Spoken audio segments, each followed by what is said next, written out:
আসছে গন্ধ আসছে না, আসছে গন্ধ। হ্যাঁ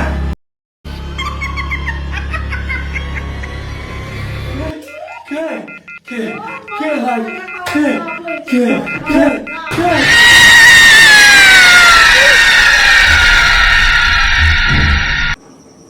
Haunted Adda with Rahat.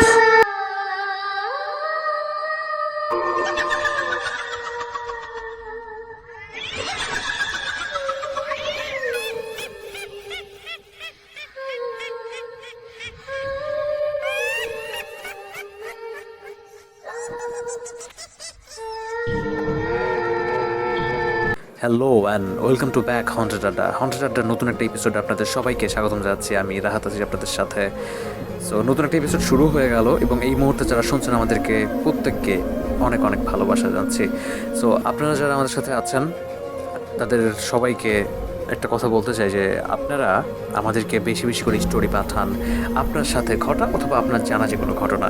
সেটা পাঠাতে হলে যেটা করতে হবে, মোবাইলের ফেসবুকে গিয়ে আপনি সেখানে সার্চ করতে পারেন রাহাত ভাই নামে এই পেজটা, এবং সেইখানে গিয়ে কিন্তু পেজের ইনবক্সে আপনি আমাদেরকে মেসেজ করতে পারবেন যে কোনো ঘটনা। আপনি চাইলে আমাদেরকে মেইলও করতে পারেন, আমাদের যে মেইলটাতে আছে সেইখানে গিয়ে আপনি একটা স্টোরি লিখে সেটা ইমেল করে আপনাদেরকে পাঠিয়ে দিলেন, অথবা আপনি যদি চান যে ভয়েস রেকর্ড করে পাঠাতে সেটাও কিন্তু করতে পারেন। ভয়েস রেকর্ড করে আমাদের মেইলে আপনি পাঠিয়ে দিলেন এবং সেটা কিন্তু আমরা ডেফিনেটলি এখানে প্রচার করার মতো হলে আমরা প্রচার করব। সো যেটাই করেন না কেন আপনি করতে পারবেন, এবং সবগুলো ওয়েই কিন্তু আপনার আয়ত্তের মধ্যে। আপনি চাইলেই কিন্তু আমাদেরকে চটপট করে একটা ঘটনা আপনি রেকর্ড করে হোক বা লিখে হোক পাঠিয়ে দিতে পারবেন। সো আজকের যে একটা স্পেশাল ব্যাপার আছে সেটা হচ্ছে যে আপনারা হয়তো অনেকে জানেন না যে শুরু থেকেই রাশেদ ভাই আমাদের সাথে ছিলেন এবং উনি স্টোরি কালেক্ট করে দিতেন এবং স্টোরি উনি শেয়ারও করতেন আমাদের সাথে। যদিও উনি ওনার কাজের প্রয়োজনে এখন বাংলাদেশের বাইরে অবস্থান করছেন, উনি এখন চীনে আছেন। সো উনি কিন্তু চীন থেকে ওনার সাধ্য মতন ঘটনা কালেক্ট করে পাঠানোর কাজটা শুরু করে দিয়েছেন এবং উনি কিন্তু আজকে বেশ তিনটে মতন ঘটনা পাঠিয়েছেন। সো আমরা চলে যাব ওনার পাঠানো স্টোরিগুলোতে, এবং আই হোপ দ্যাট আপনাদের স্টোরিগুলো বেশ ভালোই লাগবে, এবং আমি এটা চাই যে উনি আমাদের সাথে থাকুক আবার শুরুর মতো করে, এবং উনি ঘটনা পাঠাতে থাকা আমাদের কাছে ভালো ভালো ঘটনা, বিভিন্ন ভয়ানক ঘটনা, আরও ওনার পাঠানো ঘটনাগুলো দিয়েই যেন আমাদের প্রতিটা এপিসোড আরও ভালো হয়ে উঠুক, আরও জমজমাট হয়ে উঠুক, এটাই চাইবো। সো আপনারা আমার সাথে থাকবেন, এবং আমি আপনাদের তরফ থেকে এবং আমার টোটাল টিমের তরফ থেকে রাশেদ ভাইয়ের প্রতি অনেক অনেক কৃতজ্ঞতা জানাই যে উনি চীন থেকে সময় করে কষ্ট করে হলেও আমাদেরকে ঘটনা পাঠিয়েছেন, এবং উনি স্টোরি কালেক্টর হিসেবে কাজ করতে চেয়েছেন আমাদের সাথে আবারও নতুন করে। সো ওনার প্রতি রইল ভালোবাসা এবং কৃতজ্ঞতা, এবং সেই সাথে যারা ঘটনা কালেক্ট করে পাঠিয়েছেন, যারা ঘটনা বলেছেন এবং যারা শুনছেন আমাদেরকে, সবার প্রতি রইল আরও কৃতজ্ঞতা, আরও ভালোবাসা। তো চলুন তাহলে আমরা চলে যাবো ঘটনায়। সবাই সাথে থাকবেন এবং কানেক্টেড থাকবেন আমাদের সাথে শুরু থেকে শেষ পর্যন্ত।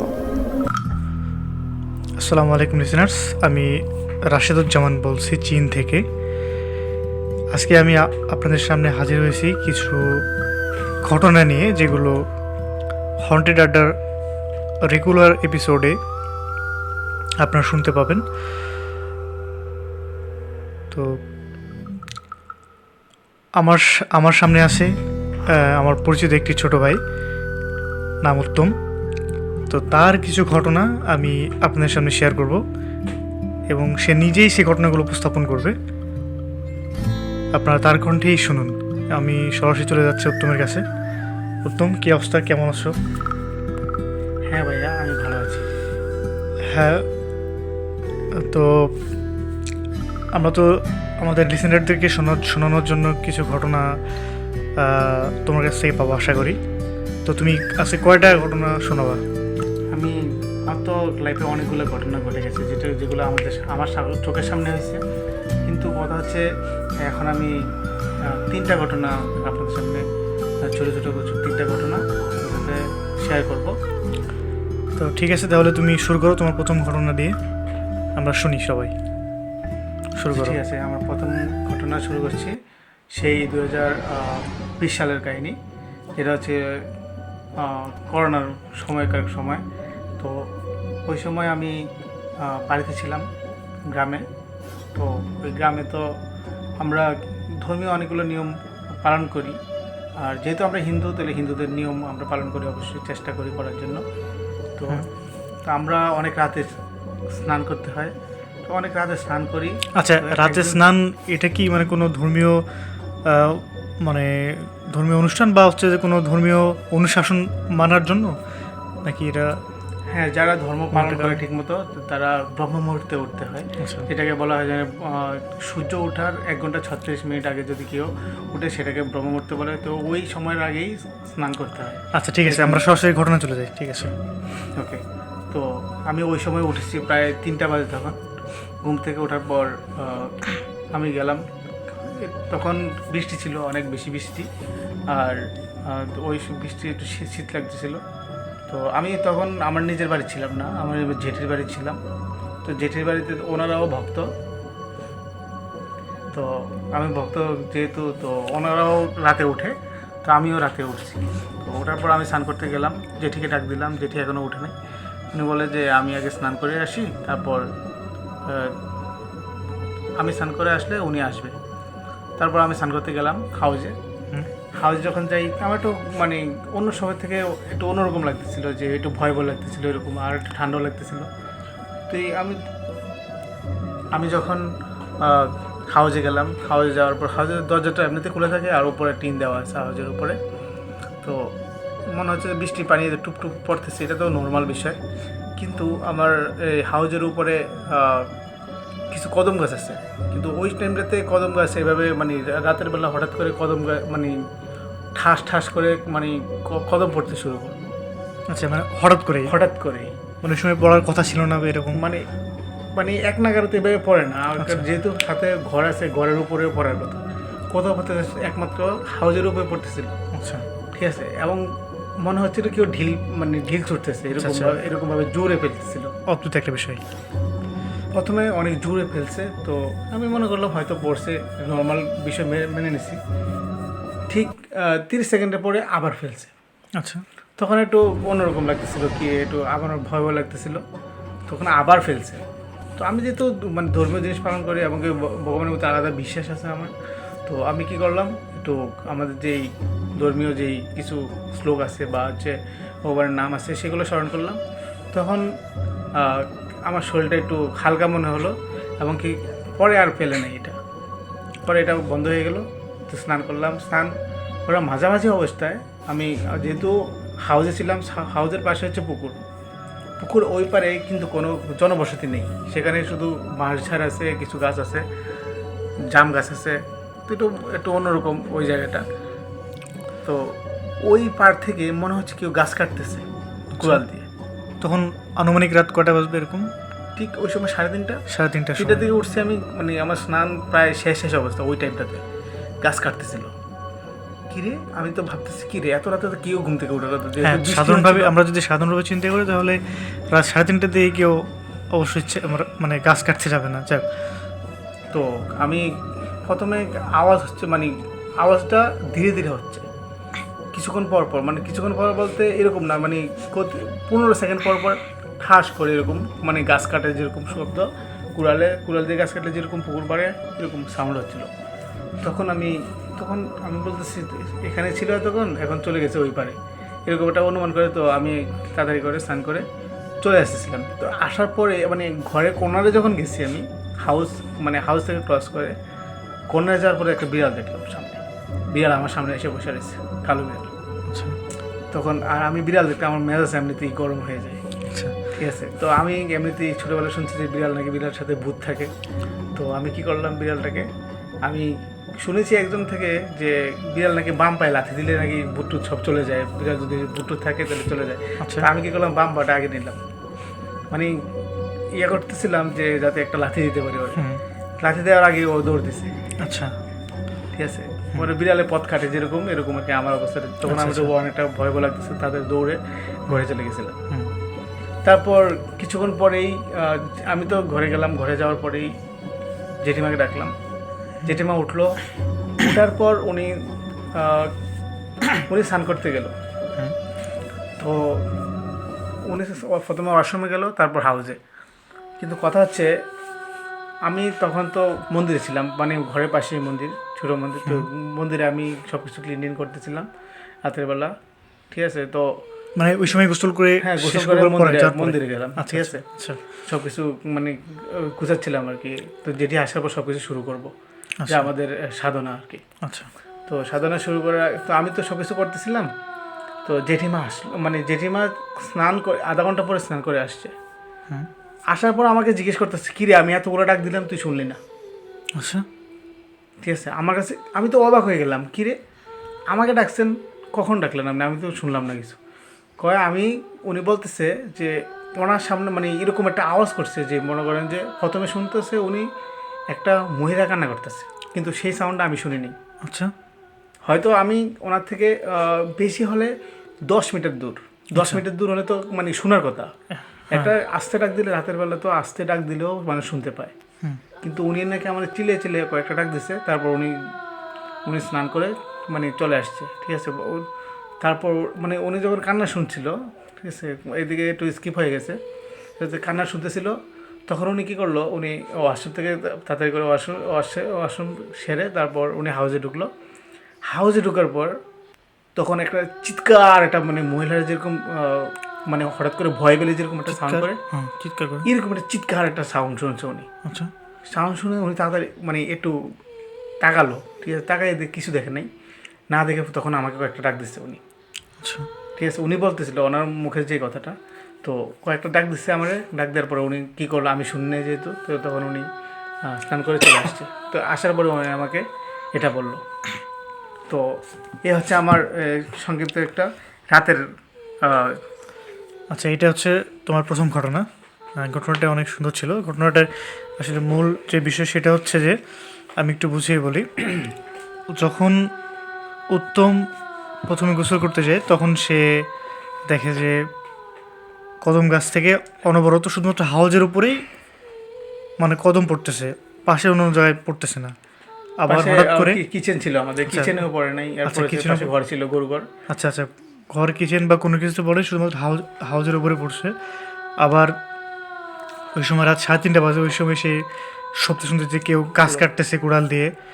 আবার ও যখন মন্দিরে যায়, মন্দিরে যাওয়ার পরে ওর কাকিমা গোসলে যায়, গোসলে যাওয়ার পরে ওর কাকিমা গোসল করার সময় একটি মহিলার কান্নার আওয়াজ শুনতে পায়, এবং এবং একটি মহিলার চিৎকার শুনতে পায়।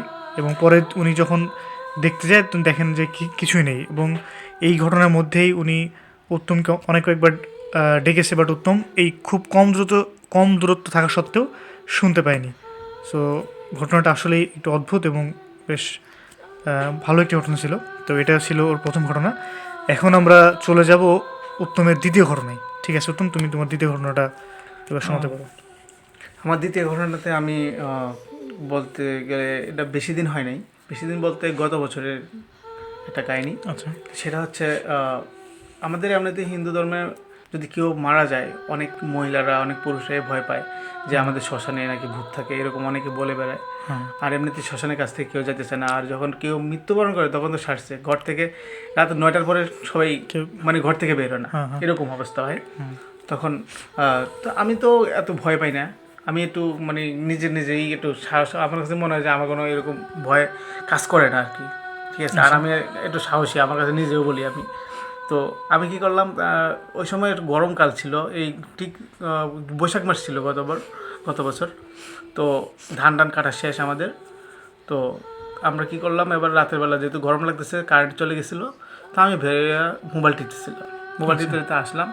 তো আমি আগে বলে রাখি যে আমি যেখানে আসতেছিলাম সেটা হচ্ছে আমাদের যে পুকুর পাড়টা, ওই আছে যে আমাদের এলাকাতে সবচেয়ে ডেয়ারিং জায়গা, আচ্ছা মানে ঠিক আছে? ভয়ঙ্কর জায়গা আর কি। ভয়ঙ্কর জায়গা, যেটাতে রাস্তা দিয়ে মানুষ যাওয়ার সময় একটু মানে সবাই একটু ভয় পায়। চাঁদের আলো রাত্রেও ওইটাতে, যেহেতু এখানে অনেকগুলো আমাদের তাল গাছ আছে, প্রায় 13টার মতো তাল গাছ আছে এখানে, একটা বট গাছ আছে, তারপর এখানে অনেকগুলো বাঁশঝাড় আছে, যার কারণে এই জায়গাটা সবসময় অন্ধকার থাকে। দিনের বেলাও অনেকটা একটু এখানে চাঁদের মানে সূর্যের আলো আসে না, চাঁদের আলো আসে না, এরকম অন্ধকার। তো এইটা পার করে আমাদের গ্রামে ঢুকতে হয়। আচ্ছা ঠিক আছে। তো তখন আমি হাঁটতে হাঁটতে এদিকে আসলাম, আমার এদিকে ভালো লাগে যেহেতু দক্ষিণে বাতাস, এই দিক দিয়ে পাশে হচ্ছে মাঠ, আচ্ছা ঠিক আছে। তো আমি আসতেছিলাম, তো ওই সময় তো আমার জেঠু মারা গেল, জেঠু মারা গেল, তো আমি তো রাতে আমার কোনো ওই সেন্স নাই যে রাতে জেঠু মারা গেছে কিছু একটা মানে ভয় পাবো এরকম কিছু ছিল না। আমি পুকুর পার অর্ধেক পার হয়েছিলাম, দক্ষিণ পাড়টা, আর হচ্ছে শ্মশানটা হচ্ছে যে আমাদের পশ্চিম পাড় এবং কিছু যে পূর্ব কর্নারে। তো ওই দূর থেকে আমি প্রথমে আমাকে মনে হচ্ছে যে একটা সিগন্যাল দিচ্ছে এরকম একটা মানে আওয়াজ। আবার সেই ওই একটু আগে যেটা বলছিলাম যে ওই কাহিনীতে কুড়ালের শব্দ, গাছ কাটতেছিল। আচ্ছা তো ওই পাড়ে আছে বাঁশ, ঠিক আছে, বাঁশ কাটলে যেরকম একটা বাঁশের কূপ দিলে যেরকম একটা আওয়াজ হয় কুড়াল দিয়ে, ঠিক সেম আওয়াজ। আচ্ছা ঠিক আছে, এরকম একটা আওয়াজ হচ্ছিল। তো মানে কত ঠাস ঠাস এরকম এক নাগারে মানে এরকম আওয়াজ হচ্ছিল, গাছ কাটতেছে। আচ্ছা তো আমি ভাবতেছিলাম যে আসলে সামনে যাওয়া কি উচিত হবে কি উচিত হবে না। তখন আমি মানে দ্বিধান্বিত হয়েছিলাম। তখন কি করলাম, তো আমি ভাবতেছিলাম যে এরকম আমি এটা বিশ্বাস করি যে যদি এখানে অথবা কোথাও যদি একটা ভূত থাকে, তখন ও যদি কোনো প্রবলেম হয় তো সে আগে আপনাকে সিগন্যাল দিবে আপনার ক্ষতি করার আগে। তো আমি ভাবতেছিলাম যে হয়তো ওর কোনো প্রবলেম হচ্ছে, এই জন্য ও আমাকে সিগন্যাল দিচ্ছে যে তুই এখান থেকে সরে যা। তো তখন আমি এই জায়গা থেকে স্কিপ করে চলে আসছি এই জায়গা থেকে। তখন আমি আমাদের বাড়ির চারপাশেই পুকুর আছে, তো আমি ওই পুকুরের পাড় থেকে তখন অপর পুকুরে চলে গেছি আচ্ছা একটু হাওয়া বাতাস খাওয়ার জন্য। তো এখানে হচ্ছে মানে এই পুকুর পাড়ে এই একটা ঘটনা। আর ঠিক করোনার টাইমে আমার সেম আরেকটা কাহিনী হয়েছিল এই টাইম মানে এরকমই, যেটা হচ্ছে যে আমরা একবার পার্টি করছিলাম। তো পুকুর পাড়ে রাতে 10:30টার দিকে আমি বসে আছি পুকুর পাড়ে তাল গাছের নিচে। তো আচ্ছা এটা কি তোমার তৃতীয় ঘটনা নাকি দ্বিতীয় ঘটনার একটা অংশ? এই মানে এই পুকুর পাড়ের একটা ঘটনা, মানে এটা কি তৃতীয় ঘটনা নাকি দ্বিতীয় ঘটনার কোনো একটা অংশ? তৃতীয় ঘটনা ধরতে পারেন, কোনো সমস্যা নেই। তা ওই মানে ওই ঘটনা এখানে শেষ, আচ্ছা ঠিক আছে। আচ্ছা তাহলে তো ওই এটা তৃতীয় ঘটনা। হ্যাঁ, তৃতীয় ঘটনা। ওকে তো আমার ওই পুকুর পাড়ে আমি বসে আছি, তো বসে আছি মোবাইল টিপতেছি। তো মোবাইল যখন আর রাতের অন্ধকার ছিল ওই সময়, চাঁদের আলো ছিল না। তো মোবাইল টিপতেছি, তো এমনিতে মোবাইলে যখন ফোকাস করা হয় তখন অন্যদিকে অন্ধকার, সব অন্ধকার ছাড়া আর কিছু দেখা যায় না। তো আমি মোবাইল টিপতেছি বসে বসে, হঠাৎ করে মানে আমার মাথার মধ্যে কেউ একটা টোকা দিল। আচ্ছা আমি এরকম ফিল করলাম যে তখন আমার আনুমানিক রাত কটা বাজতে পারে? 10:30 বাজে এই সময়। এই মানে আমাদের ওই সময় কেউ নাই, মানে মাঠে ঘাটে কেউ নাই, রোডের মধ্যে কেউ নাই। আর গ্রামে তো 10:30 মানে অনেক রাত। অনেক রাত। আর হচ্ছে ওই আমি মানে যে পুকুর পাড়টা বলছিলাম এবং কি বাজারের পাশেই এই মানে গাছগুলা। আমি ভয় পাই না, আগেও বলছি যে ওই জায়গাতে আমি বসে বসে মানে এখানে বাতাসটা অনেক ভালো আসে, এই জন্য ভালো লাগছিল, বসে আসছিলাম। তো তখন এরকম একটা মানে ইয়ে হলো, তখন সাথে সাথে আমার শরীরটা অনেক ভার হয়ে গেল। মনে হচ্ছে যে আমি কথাও বলতে পারতেছি না, হাঁটতেও পারতেছি না, মানে সব আমি বিব্রত হয়ে গেছি পুরো, যে আমি কী করবো তখন খুঁজে পাচ্ছিলাম না। তখন আমি আগেই বলছি যে আমি ধর্মকে বিশ্বাস করি। তো আমি ধর্মীয় কিছু যা যা স্মরণ করা দরকার এরকম কিছু নাম আমি স্মরণ করছি। যখন আমি এই নামগুলো স্মরণ করি তখনই আমার একটা মানে মনে হচ্ছে যে ভিতর থেকে একটা শক্তি আসছে। তখন আমি ফ্ল্যাশ জ্বালাতে পারছি। আমি সব ভুলে গেছিলাম যে ফ্ল্যাশ জ্বালিয়ে যে দেখবো যে পিছন থেকে কেউ টোকা দিছে না কি দিছে, সেটা আমি মানে হতভম্ব হয়ে গেছে পুরো। আচ্ছা তখন এই নামগুলো নেওয়ার পর যখন একটু শক্তি সঞ্চার হয়েছে তখন আমি কী করলাম, তখন ফ্ল্যাশ জ্বালিয়ে দেখলাম আসলে এখানে কেউ আছে কি নাই। তো তখন আমি মানে আমি তাল গাছের এদিক ওদিক সব দেখলাম। আচ্ছা ঠিক আছে, চারপাশে দেখলাম কেউ নাই।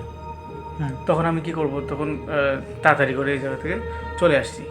এই হচ্ছে মানে আমার মানে লাইফে সবচেয়ে বেশি মানে ভয়ঙ্কর একটা মানে এক্সপিরিয়েন্স। তো এটা হচ্ছে আমি পুরাই বিব্রত হয়ে গেছিলাম। অন্য হয়তো শরীর মানে যদি দুর্বল থাকতো কারো, মানে যে অনেকে আছে যে অনেক দুর্বল, যে মানে ভয় পায় এই বিষয়ে, সে তো পুরা স্ট্রোক করে ফেলতো এখানে। আচ্ছা আচ্ছা তো এখানে আমার তৃতীয় গল্প সমাপ্ত। আচ্ছা তাহলে আজকে আচ্ছা আচ্ছা আরও একটি ঘটনা আছে তাই তো? আচ্ছা ঠিক আছে, এখনো আরও একটা ঘটনা আমরা ওই পুকুর পাড়ে আরেকটা ঘটনা। আচ্ছা ওই পুকুর পাড়ের উপরে আরেকটি ঘটনা কিসে আমরা উত্তমের কাছ থেকে শুনবো। তো ঠিক আছে উত্তম, আরেকটি ঘটনা। তো ওই পুকুর পাড়ে আমরা ঠিক এই টাইমটাতে আমরা বেশি ঘোরাফেরা করি, মানে হচ্ছে যে বৈশাখ মাস জ্যৈষ্ঠ মাস এই টাইমটাতে। তো ওই টাইমে কিন্তু ওখানে আবার বড় বড় কিছু আম গাছও আছে। তো আমরা এখানে আবার আম কুড়াই, আবার সব কিছু আছে এখানে, মানে জাম গাছ আছে, আম গাছ আছে, তাল গাছ আছে, সবসময় এখানে আমরা আড্ডা দিই সব কিছু। তো আমরা বসে বসে আড্ডা দিচ্ছিলাম 3 জন মিলে, আমি আমার ভাতিজা মিলে। তো আড্ডা দিচ্ছিলাম, তখন রাত বেশি হয় নাই, যদিও গ্রামের রাত, মানে গ্রামের রাত তো একদম ঠান্ডা হয়ে যায়, সব কিছু 9টা-10টার পরে তো এমনিতেই সবাই ঘুমিয়ে যায়। হ্যাঁ, শুনশান ঠিক হয়ে আছে, যায়। সবাই কাজ টাজ ওই টাইমে তো এমনিতে কাজ থাকে, মানুষ তাড়াতাড়ি সারাদিন মানে কাজ করে তো অনেক ক্লান্ত হয়ে যায়, সেই সন্ধ্যা 7টা-8টার দিকে সবাই ঘুমিয়ে যায়। কিন্তু আমরা আড্ডা দিচ্ছিলাম, হঠাৎ করে, যেহেতু আমাদের পিছন দিয়ে আম গাছ, আমরা ভাবছিলাম মানে পুকুর পুরোটাই তখন শুকনা ছিল, পুকুরে কোনো পানি ছিল না তখন, আচ্ছা সব মাছ ধরে ফেলছিল। তো আমি কি করলাম, একটা শুনতে পেলাম যে 3 জন মিলে যে একটা আম পড়ছে, এরকম একটা সাউন্ড পাইছি আমরা। আচ্ছা তো যেহেতু সাউন্ড পাইছি, তো আমরা ওই গাছটার কিন্তু আমগুলো অনেক বড় বড়, ঠিক আছে, আর সাউন্ডটা কিন্তু এরকম ছোট হয়নি, সাউন্ডটা অনেক বড় হয়েছে। ভাবতেছিলাম যে একটা পাকা একটা বড় আম পড়ছে, 3 জন মিলে খাইতে পারবো, এরকম একটা ভাব নিয়ে মানে দৌড়ে গেলাম আমরা 3 জন। লাইট নিয়ে খুঁজতেছি পুকুরের উপরে নিচে কোনো দিক দিয়ে পাচ্ছি না। আচ্ছা ঠিক আছে, কি পড়লো খুঁজেই পাইতেছিলাম না। তখন কি করলাম, তখন হয়তো মানে অনুমান করলাম হয়তো এরকম মানে ভৌতিক কোনো কাহিনী এরকম, মানে অনুমান করছি জাস্ট, কিন্তু ওইটা এরকম সিরিয়াসলি নেই আমরা তখন। আচ্ছা তখন কি করলাম, তখন আবার আমরা বসে বসে আড্ডা দিচ্ছিলাম, মোবাইল টিপতেছিলাম, কথা বলতেছিলাম। আচ্ছা কিছুক্ষণ পরেই, আগেই বলছি সেখানে বাঁশ ঝাড় আছে, এবার বাঁশ কড়বড় করতেছে, আচ্ছা এরকম অবস্থা। তো তখন আমি আমার ভাতিজাকে বললাম, কাকু হয়তো আমরা তো এখানে আড্ডা দিচ্ছি, হয়তো ওর কোনো প্রবলেম হচ্ছে, ঠিক আছে, হয়তো আমরা 3 জন লোক বেশি আছি, যার কারণে কিছু মানে করতে পারতেছে না আমাদেরকে, এই জন্য সে আমাদেরকে সিগন্যাল দিচ্ছে যে এখান থেকে সরে যাও, বিপদ হতে পারে। তো আমরা কি করলাম, তখন এই জায়গাটা স্কিপ করে চলে আসছি। তো এই জায়গাতে আরও অনেকগুলো ঘটনা আছে, অনেকের সাথে অনেকগুলো ঘটনা ঘটছে, তো আমি কিছু জানি, তো সম্পূর্ণ জানি না, হয়তো অন্য সময় আমি আপনাদেরকে সেটা মানে আপনাদের কাছে বলবো আর কি। এখন আমি এখানেই আমার এই 3-4টা কাহিনী এখানে শেয়ার করলাম আপনাদের সাথে। ঠিক আছে উত্তম, ধন্যবাদ তোমাকে তোমার ঘটনাগুলো শেয়ার করার জন্য। তো প্রিয় লিসেনার্স, আজকে ঘটনা এই পর্যন্তই। পরবর্তী সময়ে আবার নতুন কোনো ঘটনা নিয়ে আবার পরবর্তী এপিসোডে হাজির হব ইনশাআল্লাহ। তো সেই পর্যন্ত সবাই ভালো থাকবেন, সকলের সুস্বাস্থ্য কামনা করে আমি আজকে এখানেই শেষ করছি। আসসালামু আলাইকুম। ইয়েস, আমরা শুনে আসলাম ঘটনাগুলো, এবং আমি আশা করি যে আপনাদের ঘটনাগুলো বেশ ভালো লেগেছে, এবং আপনারা আপনাদের সাথে ঘটা অথবা আপনার জানা যে কোনো ঘটনা আমাদেরকে পাঠান মেইল করে, অথবা আপনি চাইলে আমাদের এই পেজটাতে আপনি ইনবক্স করে যে কোনো ঘটনা পাঠাতে পারবেন। ইনবক্স করে আপনার লেখা যে কোনো ঘটনা, অথবা আপনি যদি চান যে ভয়েস ক্লিপ করে পাঠাতে, সেটাও কিন্তু করতে পারেন। আপনি একটা অডিও ক্লিপ করে আপনি আমাদেরকে মেইল করতে পারেন ঘটনাটা, আমাদের যে মেইল অ্যাড্রেসটা দেওয়া আছে সেইখানে, অথবা আপনি আমাদের পেজে কিন্তু মেসেজ করতে পারেন যে কোনো ঘটনা লিখে আছে, যেটা আপনি করতে পারেন, যে কোনোভাবে আপনি ঘটনা পাঠাতে পারেন, সেটা কিন্তু করতেই পারবেন। সো আজকের মতো এই পর্যন্তই। সবাই ভালো থাকবেন, সুস্থ থাকবেন, এবং হন্টেড আড্ডার সাথে থাকবেন, আর সাবধানে থাকবেন, কারণ বলা তো যায় না, আপনার সাথেও কিন্তু ঘটতে পারে ঠিক এমন কোনো ঘটনা। Tata, bye bye.